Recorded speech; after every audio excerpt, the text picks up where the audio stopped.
Kings Island has released its new mobile app, and it has some pretty cool features. Hello, everyone. Alongside Ryan Sir, I'm Don Helbig, and this is Tower Topics.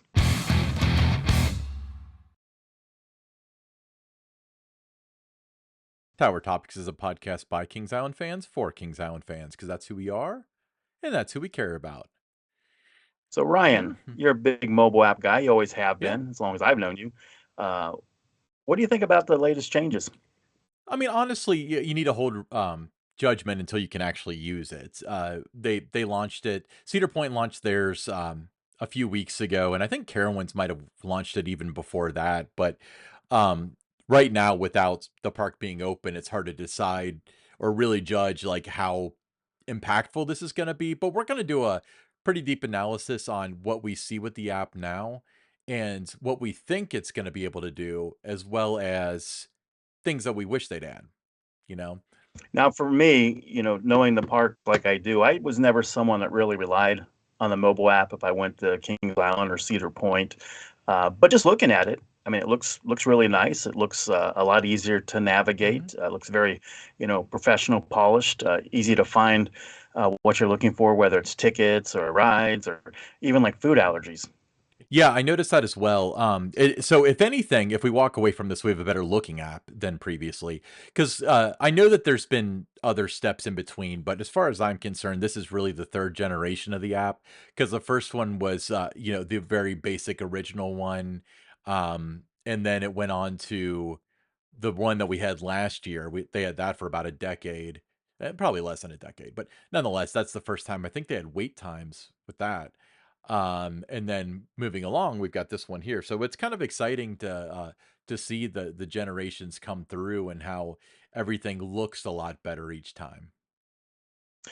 I thought the first, couple of, I guess, apps that they released, I thought it was geared more toward just being really an extension of the website and just trying to sell passes and Mhm. fast lanes and those kind of things. Where this one looks to be a lot more experiential for the guests, a lot more interactive Yeah, for the user. I completely agree. And and looking through the app, yeah, it's some of the things that you have to consider are how does this impact the business? Because there's a lot of Hmm. different customer service things that you can do. You can have your map and all that other stuff. But at the same time, I mean, developing these apps is not cheap and it's not inexpensive. So you have to see a return on investment here. And I think for years there wasn't one, but now there might be an opportunity. Um, because I've said this a million times. I think you and I have had this discussion 1,000 times over the past 15 years or so, but especially when it comes to like season pass and stuff, because I do think that season pass will have the higher propensity to download the app.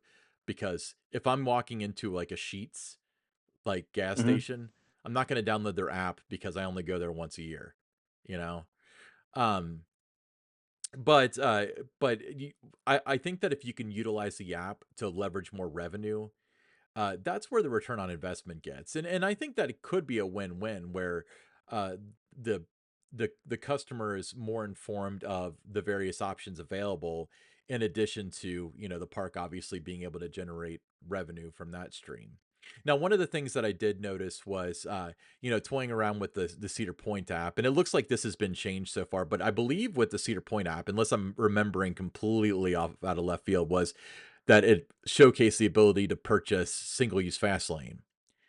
Um, and you and I will definitely have to go down the rabbit hole of whether or not the single-use fast lane's a good thing or a bad thing or whatever, because obviously there's pros and cons and stuff. But at the same time, they launched it middle of last year, at least at Kings Island, and it was one of those things where there was a booth over in Planet Snoopy where they sold Woodstock gliders and maybe one other ride, and then there was one over in Area 72 where they did Flight of Fear and Orion, which is a giga, by the way. That episode dropped today as of this recording, and there's been some debate. Um, so if they can expand it out to the other rides, that might be a really good opportunity to generate more revenue. Um, and honestly, as a fan of the Genie Plus system at Disney, as the one of the maybe dozen people that are really a big fan of that, that could enhance your experience. But at the same time, there's a dark side of the Genie Plus where no one now every wait is an hour, even on a rainy Tuesday. So it'll be interesting to see how that kind of thing takes off and how it pays off in the end. Yeah, for me, you're at an age now where more than 80% of the visitors to the park, they're going to use their Hmm. smartphone. They're not going to, have the desktop, and they're not necessarily going to look up the website. So I think the way it looks to me is it's a good way to transition getting people off the website and to the mobile app. And it just seems even easier to navigate this than the website itself. Yeah, the website, well, the old app had a lot of things where I didn't think it made sense as to where they went. Not that it was any of Kings Island's decision because every Cedar Fair park had this stuff in the same spot. But I mean, two people can have opposing opinions, I suppose. But um, for me, uh, the layout of visitkingsisland.com often can be nonsensical. Like if you like for me, even now, if I want to find the webcams, I just Google Kings Island Live webcams rather than trying to poke through the website to find it. But the mobile app, you're right. I mean, it looks really good and really navigatable. If they're right in the middle of the main screen, it's an I want to button. So I'm going to pull up the app now and just give an example of where we're at with this thing. This I had to delete the old app and pull up the new one, so it's newer. So the main screen has I want to with the plus, and that brings up a menu that says buy tickets, passes, and more. Um, I don't know if that would necessarily need to be the first option because I feel like if you have the app and you're opening it, you're probably in the park. But that may be where you get your single use fast lanes or whatever. It says visit park to check wait time. So I'm guessing that's where that function is going to be. Find food, see upcoming shows and events, find a shop, find my parking spot. So nobody, including Disney, has nailed the find my parking spot thing. Apple and Google have a pretty good function of where when you unplug your phone from your car, it records your spot. But I haven't found one that's automatically going to really show me where my spot is. So we'll see how that is. Wait times we've seen before.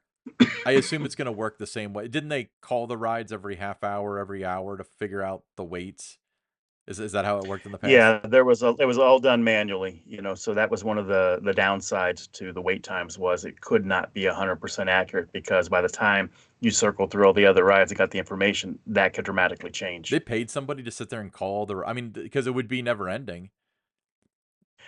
Yeah, it was definitely a process. It wasn't done by, the way it's done at like a Disney or Universal or that where you come through the line and it's tracking you and those kind of things. It was all manually done. Yeah. So clicking on find food, here's something that's interesting. At the top of the find food menu, the find food section of the app, it says wait times will be available when you're in the park. Does that mean that they're gonna have wait times for the foods places? It's possible that you can do that. I don't know that it's critical to do that, but I have seen it done at different parks where they have had the food wait time. More of the major restaurants, not every location around the park, but some of the major ones. Yeah, it's weird because I mean I think it would be awesome because I can't tell you how many times it's been like, okay, let's eat dinner, and then we circle the park finding the shortest line. This would be nice. Um, but and to your knowledge, was that ever discussed? I mean, because they had to have been discussing this app when you were still there.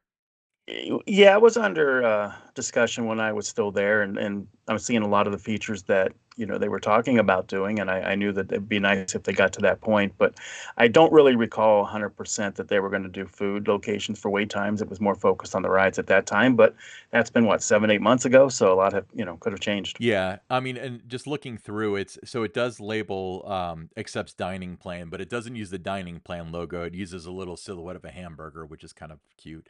Um, but now, one thing that I don't like is that it doesn't actually have the menu on it.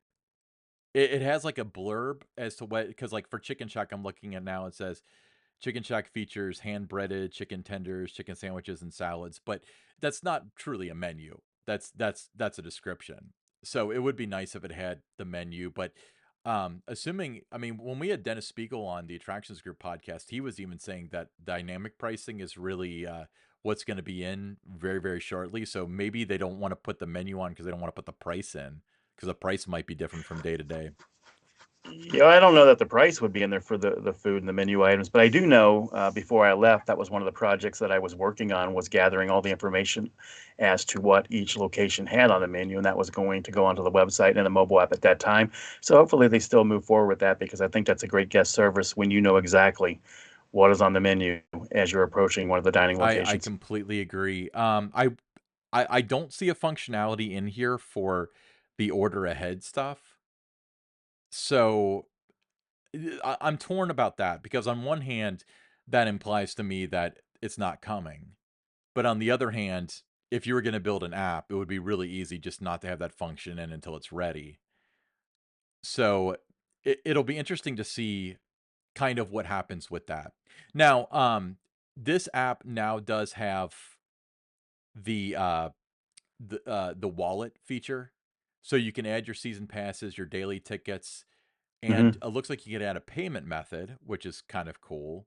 Um, it wants you to put in a credit card if you're comfortable doing that to use the payment method, but that would be kind of nice for people that don't want to bring their wallet in. I mean, I kind of have that with Apple Pay. I'm a big fan of Apple Pay, so I don't bring my wallet in. But that would be great for that. But the biggest win is that there's actually a section for pass perks.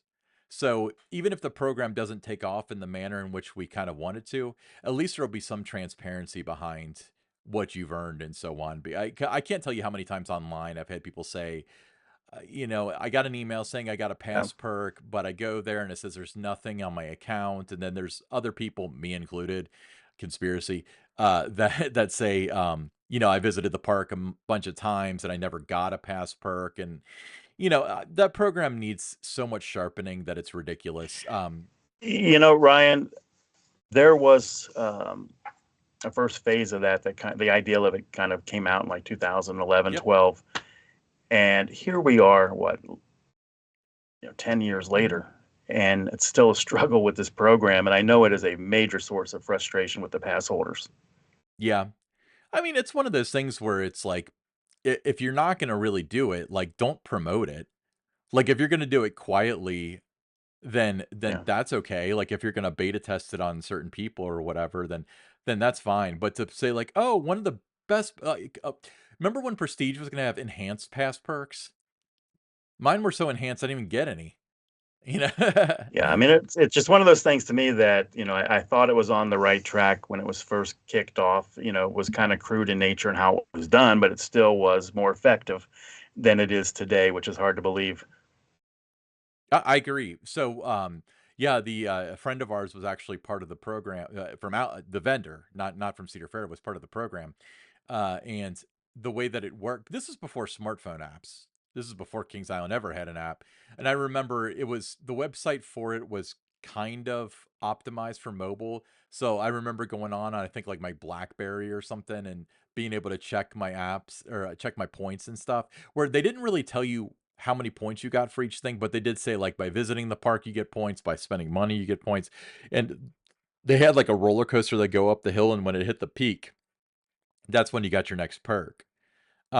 The only problem with that was that, at the time, I visited enough where I maxed out the program before June hit, you know? So, I was really Yeah. hoping for that to come back, and I was kinda disappointed for it not to, but, they've got all the ride descriptions and stuff. They do have minimum heights, they have the thrill level. The thrill level, by the way, is ridiculous, where it's like Adventure Express is a 5, just like the Beast and Drop Tower, you know? Um, but yeah, so there's a long way to go. And, so there is the map too. And, going into the map view, it's almost kind of like a flat 3D. You Hmm. can kinda turn it, but, like, the Eiffel Tower is flush with the ground. It looks like a flat memorial thing. Um, but without the filters on, it's really hard to navigate. So you can break it down uh, for rides. You can do coasters, thrill rides, family rides, kids rides, list the maximum wait times. That's kinda nice. You can the maximum rider height. That's a nice thing. I actually was thinking about that last year when I had somebody that was 42 inches with us. The thrill level, whether fast lane's eligible or not, and single use fast lane's eligible. Going down the food. You can filter between dining plan locations or not, indoor, outdoor, and they keep on saying veranda seating. I don't think that what they're calling a veranda seating is a veranda, but that's neither here nor there. Different show types: musical, interactive, comedy, and thrills. Shops does not have any breakdowns. Restrooms do not either. Guest services and amenities are your classic, cashless kiosks, first aid, fun picks, guest services, lockers, uh, service pets, smoking area, and stroller and wheelchair thing. So they have a good start here. Now, Don, one of the ideas that I always had, and I'm sure you and I have discussed this before, is there's like two different. Uh, I don't want to say AI. That's the keyword of the day, but AR, augmented reality, things that I really thought that the park should do with the mobile app. And one is, if you're looking for the beast and you're on International Street, have it so the app pulls up your camera and it shows you like on inside the park, like the arrow of turn here, turn there, or whatever. Or when you look for something, give waypoints. Go to the French corner and make a right. Then keep on going until you reach Planet Snoopy, make a left, stuff like that. Um, I always thought that was good. Kings Island's navigation is not was not that bad with the old app. The worst, by the way, is Disney's, by the way, because it implies that you're supposed to Yeah. follow it, and then you follow it for a while, and it only updates like every 30 seconds. So then you realize you went the wrong direction, or you miss a right turn, and then it tells you to go back. So it'll be interesting to see if that how that works out, because obviously the map is not something that's fully functional right now sitting in my house. The other thing that I thought would be cool would be bringing back the AR idea is to be able to hold your phone up and in front of a restaurant, it would list the menu, or in front of like a store, it would list this is t-shirts and flip-flops and belts and stuff like that, or even like a ride. A ride would be this is Orion, it's 280 whatever feet tall and blah blah blah, thrill level of 5 and so on. I think that would be really cool, but that may be for some sort of future generation. And I think that probably the big hang up would be, but that would be pretty battery consuming.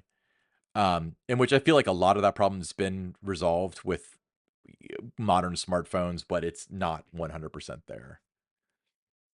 Yeah, I think too, and one of the things I always wanted the app to be more of is something that was used not just to send messages, the 5 days left to get your season pass before the price goes Mhm. up type of a thing. The promo messages that went out. I always wanted it to be like the sports teams, do. I'm a big sports fan. Yeah. Love the way like the Bengals and the Reds, NHL teams use their mobile app. You're not going to their website. You're not going to their social media. They're taking people, their fans from those platforms to the mobile app because they're doing the live updates, the coaches' interviews, any kind of breaking news. It's all on the app, not done on any other channels and that. And I think that's great. I think like we saw that the first piece of the track for the new coaster going up in Camp Mhm. Snoopy. Snoopy Soapbox Racers was going up. That would have been a great opportunity to use the app to let people know that that was happening. And maybe you have an interview, a video interview with the GM talking about it, on your app. Things like that were the things that I was always hoping the app would become. So it was something that was something you wanted to keep on your phone, keep it downloaded, 365 days a year. And that was going to be your source for all the Kings Island information rather than hopping around and, okay, let's see what they posted on Right. Facebook. Let's see what's on X today. Let's see what's on the website. Everything driving toward the app. That would have been my end goal with Yeah, it. and one thing that I've always suggested that it doesn't seem like we have yet is that I think that if you load up the app, there should be a today in the park thing. And it should be right there. Park hours, 10 a.m. to 10 p.m. These are the show times. This is we got a special event going on. These are the hours. We got a concert. This is when it starts. You can buy tickets here. Just right there on the main splash page. You shouldn't have to go to I want to see showtimes or whatever. I think if you're in because there's so many like the Kroger app and stuff is different when you're in the Mhm. store versus when you're not. And I think it should be like that. There should be a customized experience for being in the park itself where it treats you like you're in the park and that you've already made a lot of your purchasing decisions and stuff, and now it's more informative and about enhancing your experience, maybe selling single use fast lanes. um but if you're outside the park, you get notifications like, oh, first piece of tracks installed. Now, I'm going to pitch this idea just in case the powers that be from Kings Island are listening. If you are, welcome to the show. But I don't know why people don't do this. There is push notifications are kind of a danged if you do, danged if you don't thing. So if you do push notifications, you reach a lot of people. But also, every time you push something, you get a reasonable amount of uninstalls or people turning off the notification thing. I think that there should be a toggle within the app, especially when you first install it, saying either do not send me notifications, send me only critical notifications, or I want to know everything. That way, if I visit 5 times a year and you want to send a push notification out saying, hey, due to inclement weather, Soak City's closing at 2, that's prudent because I might be going that day. But if it's somebody like me that goes a lot, I want to know when that first piece of track was installed. I want to know about park news and stuff. So send it to those people that want to hear that stuff. That way, you can customize the experience. Does that make sense to you? Oh, it makes all the sense in the world. I mean, it's you sign up for a lot of different email newsletters, and it gives you those options. What emails do you want to receive? You know, do you want to receive just promotional? Do you want to receive about the special events? Do you want to hear, all the breaking news type of stuff? So you just check those boxes on what you want to get. Exactly. And you can't be arrogant as to what you send out to different people. So if people said I just want critical alerts, do not send them the first piece of Snoopy Soapbox Racer has been installed. Cool news, but if somebody visits a couple times a year and they're not thinking about the park and they don't want to think about the park and they've indicated to you that they don't want to think about the park, don't send them notifications. But at the same time, that sort of person would be great for, by the way, the park opens on Friday to send them on Monday. I think that's fair. We can make a whole episode. Let's do an attractions group podcast just deciding what kind of push notifications would be for the critical fan, the person that only wants to know when they need to know, and the people that really don't want to know, Yeah. Yeah. Well, the bottom line is the new mobile app for Kings Island, and it looks great. We recommend that you download it if you haven't already, or that you update it if you already have the app. Looks like it's got a lot of cool bells and whistles. They're still putting different components to it, but I think it's really moving in the right direction. I agree. Don, do you want to read the listener question? Sure. This one comes from Todd Beckett. He says, "What do you think Snoopy, or when do you think Snoopy's soapbox racers will open, and why has Kings Island been so vague about it?" Uh, Late spring of 2024 is my best guess because that's what the park's saying. Yeah, yeah. I mean, we don't know when it'll open. You know, track is arriving. The supports are, arriving at the park. So, vertical construction has begun. It's not a big, massive roller coaster. It's not going to take months to build this. So late spring, I think, that goes into June if you're talking late spring there. I don't think it'll be that long. I think somewhere between mid-May and Memorial Day. I think somewhere in those 2-3 week ranges right in there. I think that's Yeah, I my was thinking guess. the over If I under had I to, was thinking was Memorial Day weekend. I think that's their target if I just had to guess. Now, why they've been yeah, but so there's a lot more involved than just the the roller coaster here. They've got a lot of the other components of Camp Snoopy that they're working on.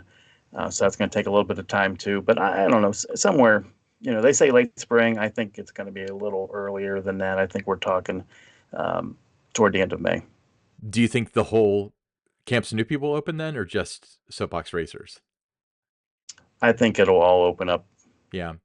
Yeah, I don't think So I think it'll open up. I think it'll open up together. It's hard to do it though because the way that is, I mean, it's kind of integrated into a Planet Snoopy in a lot of ways. So it's hard to keep guests from roaming all over the place. So I don't know how they're going to do that. yeah, and they got to remain optimistic about it and stuff. As to why they've been so vague about it, I think it's because the best answer they have is less spring or less spring, late spring. I think that they know that it's not going to be ready for opening day, and they kind of have an idea as to when it'll be ready. But they don't want to make any promises because, I mean, the last thing you want to do is sell a ticket to somebody that wants to come and ride this, and then they come and it's not done. You know. yeah, I think that's a game that I wouldn't want to play by putting a date on somebody's calendar and it doesn't work. I mean, there is a lot of testing that has to go on. Uh, so we'll see. Yeah, and then the vertical construction, as you pointed out, like it that's not that difficult for this. But honestly, if you look at any of the like previous like big roll, I mean, forget about Mystic Timbers, that's a million parts, but the last three B and M's, um, thinking of like Banshee, they did the first half of the ride up until that inline twist or whatever, the feature that's like right in the middle of the ride before you go into the canyon. They stopped there and they picked up like a month later, and I think it was like weather related or something, or maybe it was planned that way. But if you just take the amount of days it took to build it, it's really not that long. It takes like 30 or 40 days to build these things. So the vertical construction isn't terribly difficult, but there's a lot more work. You've got to wire it and the PLC thing and certification by the state and finishing up painting and doing sidewalks and landscaping. I mean, there's a lot of work to be done.